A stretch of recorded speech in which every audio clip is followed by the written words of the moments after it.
abusadong kamag-anak. Alam mo, hindi naman masama maging mabait eh. So tingin ko, nasobrahan lang sa sobrang bait yung asawa mo. So ang question kasi dyan, sino ba nag-handle ng finances nyo? Pangit ang term, pero nagiging abusado lang naman yung mga kamag-anak natin kapag may nakikita sila at nakakapag-take advantage sa mga ginagawa natin. So better, ang masasuggest ko, ikausapin mo yung asawa mo kasi technically siya ang tumutulong sa family niyo eh. Then sabi mo, dalawang bahay pa yung tinutulungan niya. Hindi naman masama tumulong. Ang masama lagi yung sobra. Sa ilaw ng tahanan, ikaw dapat ang kasama nung asawa mo na nagdi-decide, especially sa finances nyo.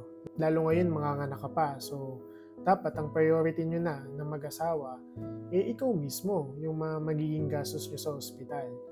Ulitin ko, hindi naman masamang tumulong.